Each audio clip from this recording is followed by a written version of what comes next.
You're watching News 3 Now, live at 4, moving forward. Good afternoon, everybody. Happy November. Hope you had a good weekend. Yeah. Welcome to Live at 4. It finally really feels like fall between the colors, the weather, etc. Yep. And I thought I was late to work today because of the time change. Oh, did you remember over the weekend? Some of my clocks were wrong. I was like, I gotta go. Yep. Anyway, we're all here. adjusting. And we'll get a check on the weather in just a second. But first at 4, we're bringing you developing news at 4, just over a year since a deadly crash that killed 5 people. The family of a couple who died in a fiery Tesla crash last November has filed a wrongful death lawsuit against the vehicle manufacturer. The lawsuit alleges the vehicle's electronic door systems trapped the people inside after they went off the road near Scheidegger Forest in Verona. The attorney representing the Bauer family said Tesla and Elon knew for years that their vehicles are prone to explosive fires after collisions, and their electric door systems trap occupants inside those burning vehicles when power fails. The lawsuit, which was filed in Dane County, also says Tesla failed to provide adequate crash worthiness protection against post-collision hazards. In Lomira, the Dodge County Sheriff's Office says 1 person is dead and 1 firefighter was injured in an apartment fire. On Saturday night around 11 o'clock, firefighters were called to an apartment on County Y and evacuated 3 people from the building. 2 were uninjured. The 3rd was declared dead at a nearby hospital. She is identified as 48-year-old Brandy Kelsch from Lomira. A firefighter was injured during the rescue, but they are expected to recover. In Beloit, a firefighter was hurt while fighting a duplex fire at about 2 this morning. A report of a fire came in at the duplex on Bootmaker Drive, just south of the Casey's gas station. 3 children were unaccounted for, but after an aggressive fire attack and search of the home, the children were not home at the time of the fire. A Beloit firefighter was hurt during a structural collapse and a Mayday event was called, but the firefighter has since been treated and released from the hospital. The building has been declared uninhabitable, and the Red Cross is helping those who are affected. Now to continuing coverage. The Trump administration said today it will use a contingency fund to partially pay out SNAP benefits this month. That's after rulings from 2 federal judges. The Senate has reconvened, but there are no votes scheduled to end the government shutdown. The Trump administration will fund the program partially with a more than $4.5 billion payment from emergency funds. That amount will pay out about half of the benefits that are due to recipients this month, but it will also spend all of SNAP's contingency fund. And while waiting for the federal government to shore up SNAP, 700,000 Wisconsinites are waiting for their food assistance this month. That's why state and local leaders are asking you to donate what you can. They tell our Arman Rahman that it's about all they can do right now. Arman? That's right, Brady and Susan. Today, Dane County Executive Melissa Agard announced an emergency food drive. Agard is encouraging Dane County residents to bring food either directly to the volunteer-run Badger Prairie Needs Network, any Dane County government building, or a local food bank. This is to try and help the roughly 64,000 in Dane County who rely on Food Share, the SNAP program here in Wisconsin. When asked if there are any other measures the county is looking at to either help SNAP beneficiaries or pantries, Agard said the countywide food drive is it right now. I do hope that other levers become available to us. But right now, it is important for us all to remember that no one can solve a problem by themselves. This isn't something that government can solve by itself, or the private sector can solve by itself, or our philanthropic arms in our community can solve by itself. This is when we all need to come together. Democratic State Senator Diane Hesselbein and Verona Representative Mike Barr say Assembly Speaker Robin Voss and Senate President Mary Felskowski have made it clear the state will not help extend SNAP, which would cost $114 million for just 1 month. Tonight at 5, I'll have more on the demand a larger food pantry like the Badger Prairie Needs Network is facing and what items they need ahead of Thanksgiving. All right, Armand, we'll see you at 5. Thank you. Let's get a check on the weather now. It was nice to see that sun today, but woo, the wind. It's breezy out there, Alex. Bit on the breezy side, but those winds are warm winds, actually, relatively speaking, although puts a little bit of a bite in the air. But guess what? Tomorrow, the winds will be just a touch less and temperatures are going to be up near 60 60 to 61 degrees. How about that to start off November? I know it was very November-like over the weekend with the showers and the cool temperatures, but we got a period of mild temperatures that are going to stick around for a while here. We have 58 right now in Madison, 59 in Bosqueville, 57 in Janesville, and 56 to the north in the Dells. As we plan our night tonight, the low will drop down to 36. That's exactly where we should be for this time of year, with highs getting up to near 60 degrees as we go into Tuesday. But then the plunge happens this upcoming weekend. Look at that. Highs only in the 30s by the time we get into Sunday, into the Monday time frame, and there will be precipitation as well. We're tracking rain, and yes, we're tracking some snow showers. I'll give you a glimpse of that weather system when I come back in a little while. It's that time. All right. Thank you, Alex. Badger men's basketball is just hours away from tipping off the new season, looking to build from their 27 wins a year ago. Our Jalen Banks joins us live now from outside the Kohl Center. So, Jalen, what should we be looking forward to ahead in tonight's game? Brady and Susan, in just under 3 hours, the Badger men's basketball team will be tipping off their season against the Campbell Camels. Try saying that 10 times. Now, for this season, it's going to be a new-look squad for the Badgers. They're looking to replace quite a lot of senior minutes from a year ago. John Tonje, Stephen Crow, Max Klesmet, Carter Gilmore, Kamari McGee, just a few names from last year that are no longer with the Badgers. But there are a couple staples that return. John Blackwell, Nolan Winter, and Jack Chinicki. And there's going to be some new faces as well. Austin Ozzie Rapp, he transferred to UW this offseason after a stellar freshman season at Portland. He averaged just under 14 points, 6.5 rebounds, and was second in the nation for three-pointers made by a freshman. The Badgers open up the season ranked 24th in the nation. Tip-off is at 7 o'clock. Again, Badgers, one of the most consistent programs in all of the country, so definitely looking forward to them tipping off the 2025-26 season. Tonight at 6, our sports director, Andrew Banstra, will give a full in-depth breakdown ahead of tonight's game, telling you all the things that you need to know about this men's Badger squad. But I'm going to send it back to you guys in studio. For now, reporting live from the Kohl Center, Jalen Banks, News 3 Now. We'll see you at 6, Jalen. Best of luck to the Badgers tonight. To continuing coverage now of Dane County's $31 million budget deficit. Later tonight, the county board will hear public comment on budget amendments as it looks to cut positions from the sheriff's office to save money. Ellie LaLiberte joins us now. And Ellie, so there's a new proposal out, huh? Yeah, the latest proposal suggests a hiring freeze on 20 sheriff's deputies to save roughly $2.3 million. That's instead of a previous proposal to cut 28 positions. The money saved from freezing these vacant positions would be reallocated to the Health and Human Services Department.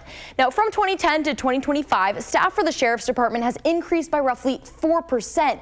Meanwhile, staff increased for Health and Human Services by 54%. The sheriff says any pause on hiring could delay or even halt the new county jail set to open in 2027. But one county board supervisor says a freeze is already a compromise. We've been asked to do a lot, we do a lot, and we tend to the needs of the people throughout the entire county, but it's very clear that our staffing has not kept up with that over the past 2 decades. I mean, the sheriff has had a number of vacant positions for years, and to open the jail, which is going to be open in 2027, he has the flexibility to do recruitment and hiring. The sheriff also added that he's looking for a solution that could provide for both his department and the Health and Human Services Department with the resources they both need. Now, board supervisors argue a hiring freeze is already that compromise, and the board will meet for a budget deliberations at 5 p.m. this Wednesday.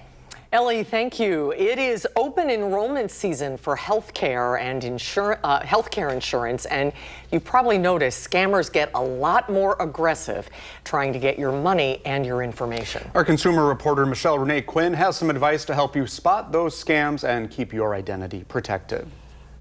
Scammers will often impersonate Medicare and contact you, but our Call for Action team warns that true Medicare employees will not contact you out of the blue. Now, you may hear impersonators say you need a new or updated account. They might ask you to verify your Medicare number, bank account, or credit card numbers. Even if they have some information already, that does not mean it's legit, and it could still be a scam. The Better Business Bureau says to be wary of anyone who contacts you out of the blue. If you need help, you can call for a provided navigator or assister for legitimate help in determining which plan is right for you.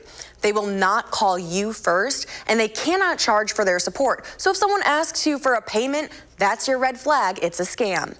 The BBB also says to be wary of free gifts and health screenings. Never exchange your personal information for an expensive gift or promise. And finally, if you want to make changes to your healthcare plan, go directly to Medicare.gov, healthcare.gov, or your employer's health insurance provider. Don't click on links in any suspicious messages. Remember, if you get unsolicited email, text, or phone calls, the best thing that you can do is not respond in any way. And don't forget that caller ID can be faked. So if you do answer a call on accident, hang up immediately. I promise you are not being impolite by hanging up on a scammer. That is great information, and that was our weekend morning anchor, Michelle Renee Quinn. You can catch her consumer reports on News 3 Now this morning during the week. My mom was always worried about being impolite, hanging up on a scammer. No, exactly. Just do it. Just do it, you it'll have permission. be okay. Well, next on Live at 4, a rock group is bringing an electric performance to Camp Randall next summer. And here are some hints. The tickets may not be dirt cheap, but the performance will leave you thunderstruck. Can you figure it out? And then our senior Packers writer, Jason Wilde, talks about what happened at home against the Panthers. That game was painful yesterday, and an injury that spells disaster for the Packers offense. Then in the first warn forecast, we could be seeing some snow at the end of this week. Plus, I'll sit down with a local writer whose movie made it all the way to #2 on Netflix. How that film ties into Wisconsin and what's next for the screenwriter coming up a little later.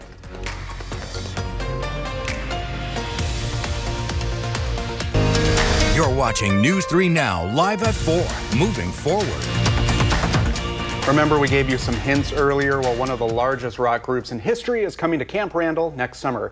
AC/DC is announcing Madison as a stop on its 2026 Power Up Tour. The band is touring to promote their latest album, Power Surge. They're known for classics like Back in Black, Thunderstruck, and TNT. They've sold more than 200 million albums worldwide since their first performance in 1973. We talked with some local fans about what it means to have Angus Young, Brian Johnson, Stevie Young, Matt Laug, and Chris Chaney play here. Very nice to see that Madison is being treated like a major city, getting a major act like this. It's always pretty special, I think, and bands like this, they're not going to play forever, I think, so always a good occasion to go and see them live. You know, my mom really loves AC/DC. I only know songs through her, but I think she'll be excited, so I'm excited to tell her about that.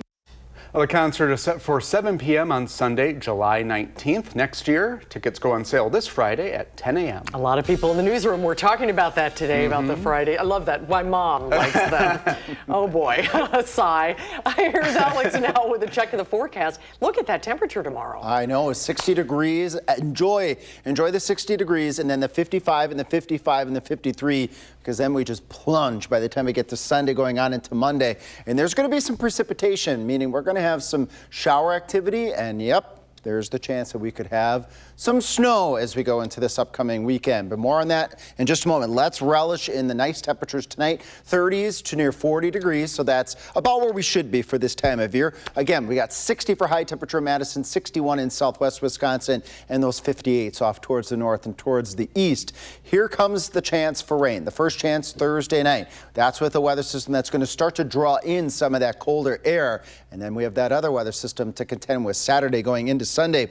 First glimpse on this. Now, this is going to modify and change a bit as we head over the course of the next couple of days, but it is certainly something to keep an eye on. The scattered showers Thursday night, 11 o'clock, widespread across all of southern Wisconsin. Very similar to some of the past weather systems that we've had that come through real quick at nighttime and then they exit very early that following day. Maybe a sprinkle or a shower during Friday. Here comes that next weather system. A couple showers by Saturday morning. 10 o'clock in the morning out towards the Viroqua area, up towards La Crosse. As we move into the day, look at there's green, purples, and blues. That means we have a mix of rain showers and some snow showers. As we head through the day on Sunday, we're going to have strong northwest winds and we're going to have on and off rain and a couple of snow showers. Not expecting significant accumulation with this weather system at this point in time. But if we were to get any snow Saturday night going into Sunday, the grassy surfaces, that slushy stuff is what we would see. And we've got events going on this weekend, Saturday and Sunday. We got the Badger game on Saturday, looking wet. Prepare now to be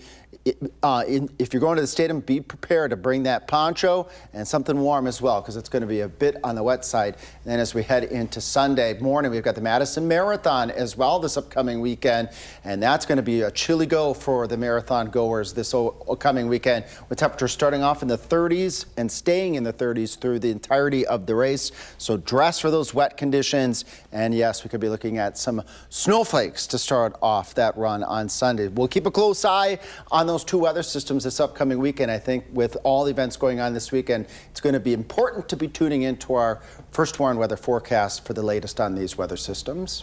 Thank you, Alex. On his 25th birthday, Packers tight end Tucker Kraft suffered a season-ending torn ACL. On his birthday, Yeah, too. That's rough. terrible. Our senior Packers writer, Jason Wilde, tells us how that factored into the Packers' loss against the Panthers and what it means for the season going forward. Just as the Packers feared, their star tight end, Tucker Kraft, has indeed suffered a torn ACL. His season is over. He goes down in the third quarter of the Packers' loss to the Carolina Panthers here at Lambeau Field yesterday. Matt LaFleur just spoke to us. Here's what he said.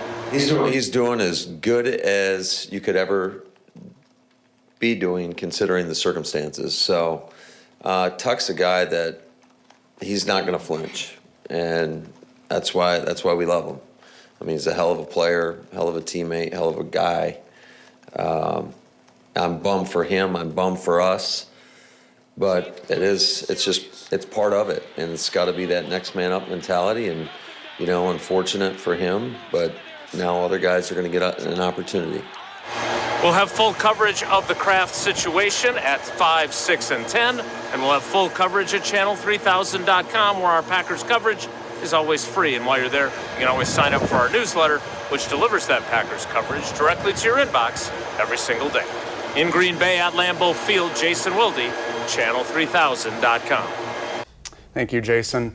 Coming up on Live at 4, we have a guest who proves you don't have to be out in Hollywood to make a successful career in film. I'll sit down with Belleville native Ken Miyamoto. We'll talk about his booming writing career and the success of his latest film when Live at 4 continues.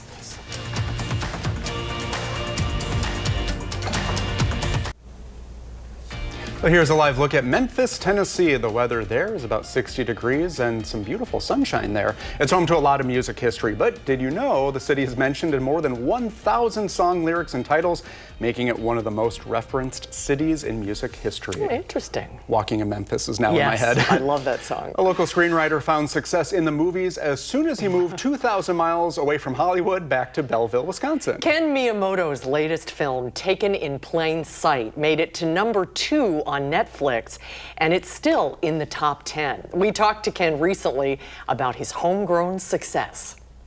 All right, Ken, welcome. Thank you for having me. It's great to have you here. You have such a fascinating story. You started out working security, I understand, at Sony Studios before breaking into screenwriting. So what happened that finally inspired you to go for your dream? It's just always been something I wanted to do, and my wife and I had an opportunity to move out there, and we just decided to go for it. This was 1999, yeah, it was. We had moved across the street from Sony Studios in 2002, and I tried to get a job there. I tried everything I could do to get in the walls, but I couldn't. So I just walked up to security guard and kind of said, "How do I get a job here?" Yeah. And 2 weeks later, I was working security, and then I kind of worked my way up into an office position, and eventually into development as a script reader and story analyst. That seems like a common Hollywood story. Yeah, you just have to get your foot in the door, no matter how you can. Exactly. I had no aspirations to be a security guard, but it was fun. But look what it led to. Exactly. You're a Wisconsin native, born and raised in La Crosse. Yeah. Then when you and your family came back to Wisconsin, you moved to Belleville. Yes. What brought you home? We started having kids. Our first son, Jack, was born in 2005, and we had no family in California or anything. Everybody was back here in Wisconsin. Yeah. And we just decided to come back. I talked to my manager at the time, and I said, you know, can I still have a go at this career? You know, living 2,000 miles away from Hollywood. And he's like, yeah, as long as you can come back for meetings and stuff like that. And I think that's inspiring for people to hear. You can live in Wisconsin and still work in the film industry. Breathing proof of that, for sure. So what is you write thrillers. Yeah. What has this experience been like to see your work come to life? It's amazing. So I've had 10 movies now, and then I've had a mini series and another independent film. So it's been 12, but it's magic. You know, it really is. And I grew up loving movies, and the fact that I get to see my words and my actions and everything come to life it's thrilling. Yeah, life is good. Tell us about your latest film. It's Taken in Plain Sight, and this was a 2024 Lifetime thriller originally, and it recently popped up on Netflix.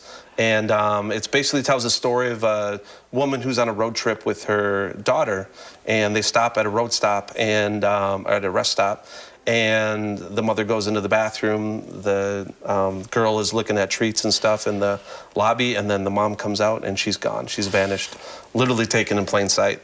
And it jumps 6 months later, and the mom is secretly, her and her husband are kind of dealing with the loss and everything. Her mom is secretly going off and searching for her, and she eventually finds some leads that lead to some thrills. This is every parent's worst nightmare. Exactly. It's for moms especially, it can be difficult to watch, but it's a good movie, and in the end, it's good. So this went. We're seeing some scenes from the movie here. This ranked as high as #2 on Netflix. Yes. That is incredible. It's amazing. It's the first. I'm so proud. Like, I do the easy stuff. I think when. I'm just proud to see a spotlight on it for the director, the cast, the crew, and everything. They work really hard on a tight budget and a tight schedule. So I know in a lot of your films, sometimes you weave in familiar towns and places. Are there any Wisconsin references in this? Oh yeah, Belleville, where we live right now. There which is a south Belleville. Of Madison. Oh, there's a few. There's a few. It's like a good drinking game. You know, when you watch my movies, always listen for Belleville. Always listen for. I use a lot of character names, a lot of names for my characters from our friends and people that we know in Belleville. So it's kind of fun to be able to go to somebody and say, hey, your movie's coming out in a few months. Like, we used your name and everything, with their permission, of course. But it's just great. Belleville's like, we love Belleville. We love the community. We raise our kids there. It's a great place to live. And it's just kind of a fun way to homage them and show some love and support. Yeah. Well, this is going to be hard to top, #2 on Netflix. But yeah, I know. What are you working on now? What's your next project? We have another one coming out in winter, late winter, so to be February or March. Okay. Don't know the title, the working title yet, but. And Hidden in Plain Sight is available on Netflix. Is it all? Where else can people find it? Taken in Plain Sight. Taken in Plain Sight. Taken in Plain Sight. You can find it on Amazon Prime. That's usually where all of my stuff is. And then it's still on Netflix. It dropped out of the top 10 because of all the Halloween movies coming out. Everyone's watching those. Sure. But that was just yesterday that happened. So. Well, continued success. Oh, thank you so much. Great to meet you. Yeah, good to meet you And too. great to hear about a hometown guy doing well in Hollywood. That's the key thing, and that's what I love about this is I'm living, breathing proof that you don't have to be in Hollywood to do this stuff. It helps, and it's a little bit harder being in Wisconsin, but it's possible. So keep dreaming and don't quit. Well, we can't wait to say we knew you when. All right. Best of luck to you. All right, thank you so much. Thank you so much. We've great chance to talk to Ken and hear all about his work. Taken in Plain Sight, by the way, continues to be a surprise hit on Netflix, climbing into the platform's daily and global top 10 lists. Wow, very nice. Yeah. What a cool conversation. Yeah. And I watched the film. I'd highly recommend it. It is hard for moms to watch, but it's really terrific. It's a thriller. It'll have you on the edge of your seat. It's on my list now. Yep. I'll check it out. Coming up on Live at 4, a new bill circulating in Wisconsin could bring every wheel tax proposal to the voting booth. And the Badger head football coach tells us about a tough season that won't be getting any easier in the next month.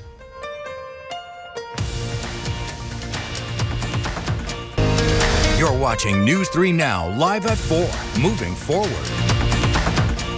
Good afternoon. Welcome to Live at 4 as we are in November. Those fall colors are really popping now. Yep, beautiful outside. I love when the breeze blows them all around like that. It's so pretty. I hope you had a good Halloween, too. I almost ran out of candy. Oh, yeah. We had so many trick-or-treaters. It was really fun. The weather words today, a mild start to November. See, that's what I'm talking about. Exactly. Breezy, but it's a warm wind. And it's going to get even warmer from here tomorrow, Alex. Yes, indeed. With 50s out there today to near 60. We're going to do 60 to 61. Some places might make it into the lower 60s on Tuesday. Then we got a 55 and a 55 Wednesday, Thursday, 53 Friday. And then the plunge as we go into the upcoming weekend. More on that plunge because that could be an impactful time period for southern Wisconsin. Right now, 58 Madison, 58 in Lone Rock, 55 to the northwest in the Dells, 57 in Janesville. Let's zoom on in here to Dane County and see what temperatures we've got.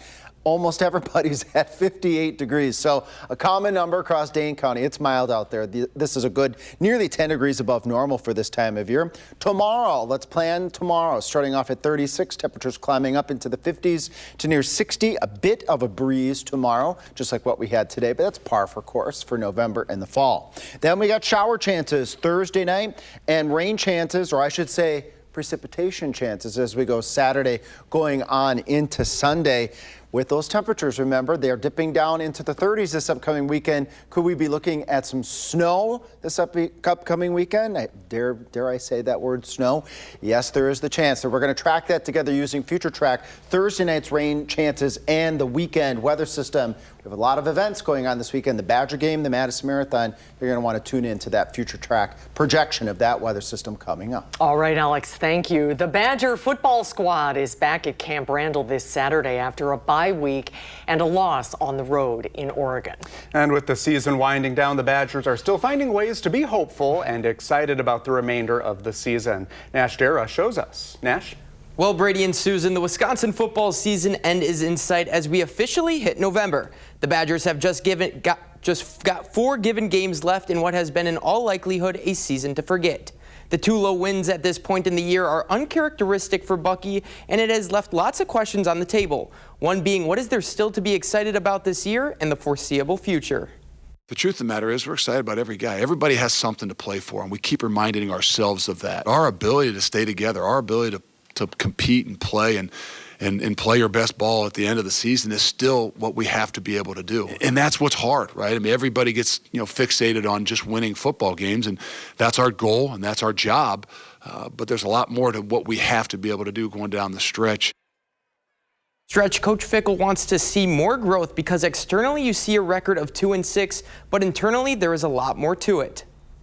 The Badgers take on the 24th ranked Washington Huskies this weekend before hitting the road to Bloomington to face the 2nd ranked Indiana Hoosiers, continuing what has been one of the toughest stretches in all of college football. Nash, thank you. Madison police say a car stolen from a garage was quickly recovered on the east side. Just after midnight, a resident reported that the door from the garage into the home was open and that their vehicle was missing. It happened near Flint and Charlene Lanes, just west of Kennedy Elementary. Police say they found the vehicle shortly after near the home, and a perimeter was set up. A canine helped with the search. No suspects were found, but it looks like they used a garage door opener from an unlocked car door in the driveway to get into the garage.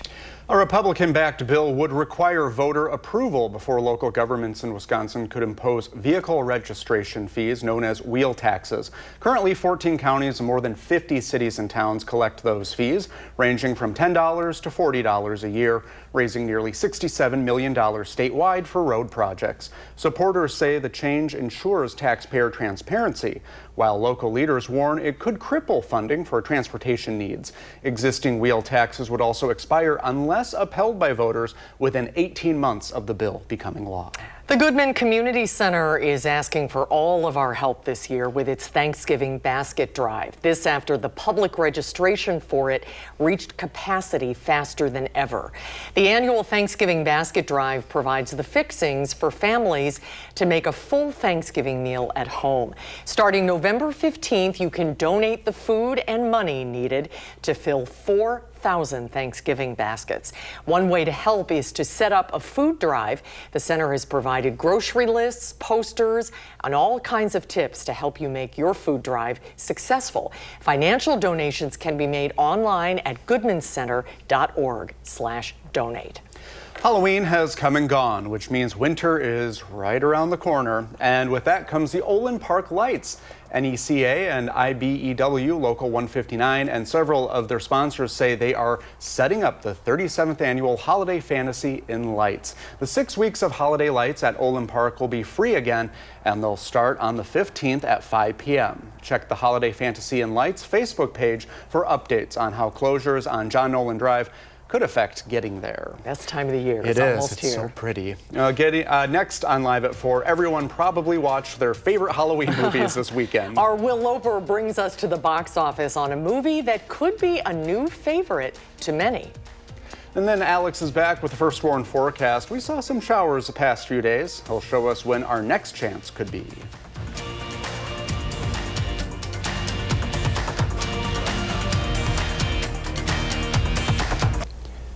Here's a look at the numbers on Wall Street today. The Dow is down 226, the NASDAQ is up 109, and the S&P 500 gained just 11. Well, it's that time of the week where we take a look at how movies fared at the box office over the weekend. Film critic Will Loper is talking about the movie Begonia.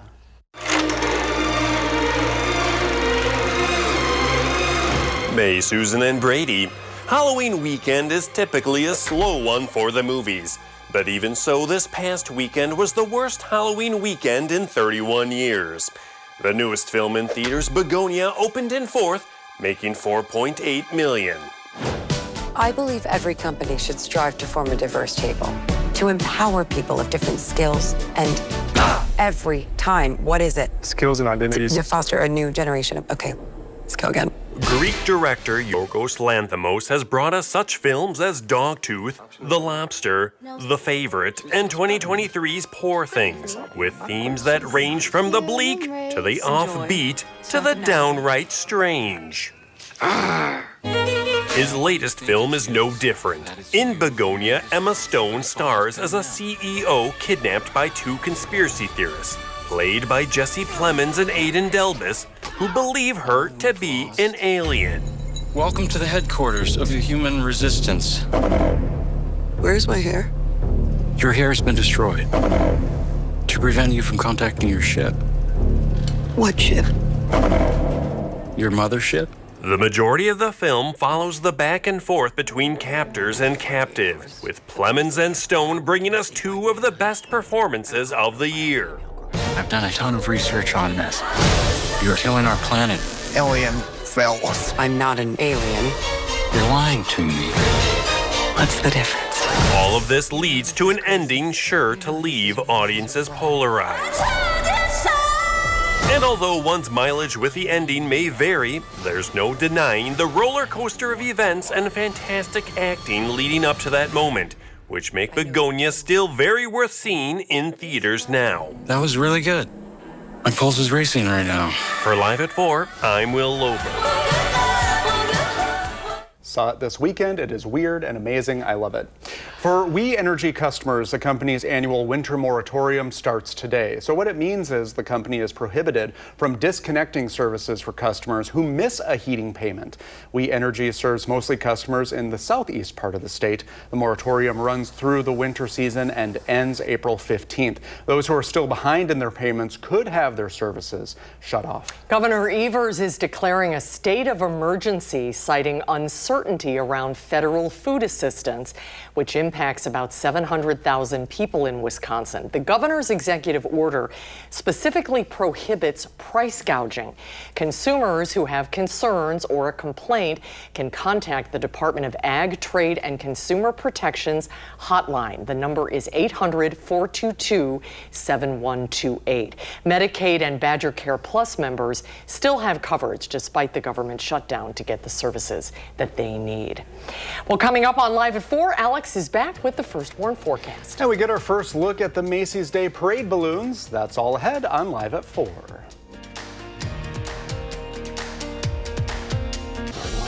All right, get ready for some rain showers this week. Not right now, but later in the week, Thursday night. And then dare I say those rain showers mixing in with the possibility of, yes, a little bit of snow as we go into the upcoming weekend. Let me explain here using Future Track. Let's start with Thursday night. Showers widespread across all of southern Wisconsin. But this is very similar to many weather systems we've had recently, where we get a little band of showers that moves through. Not a whole lot of water that comes out of the showers, but enough to make the ground wet. And then we dry out as we go into Friday. For the most part, we can't rule out an isolated shower or two.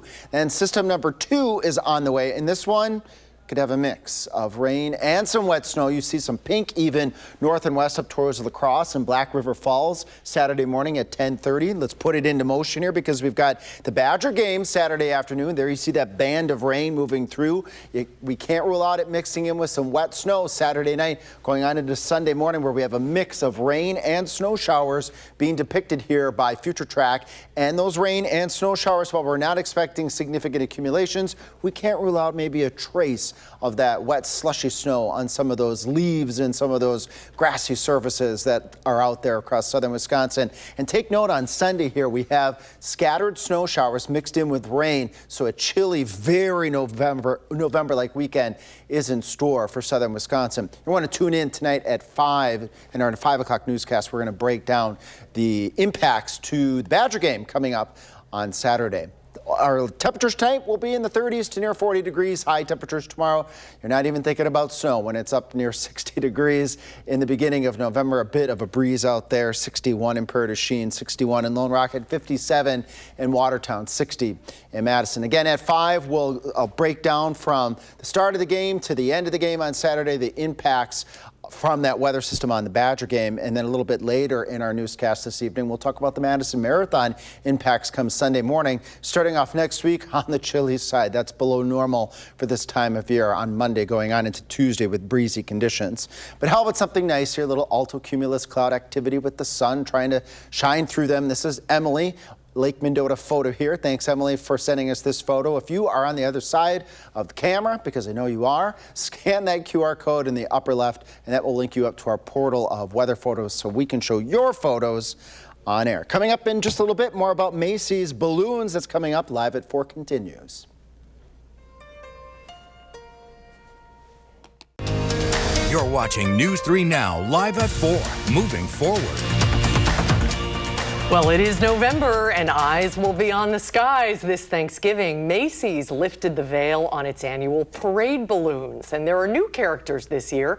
Mario, Shrek, Buzz Lightyear, and Pac-Man were test floated. They do this every year at an event called Balloon Fest. It's in New Jersey, and it gives fans their first look at the high-flying holiday stars. Hard to believe the parade is just weeks away.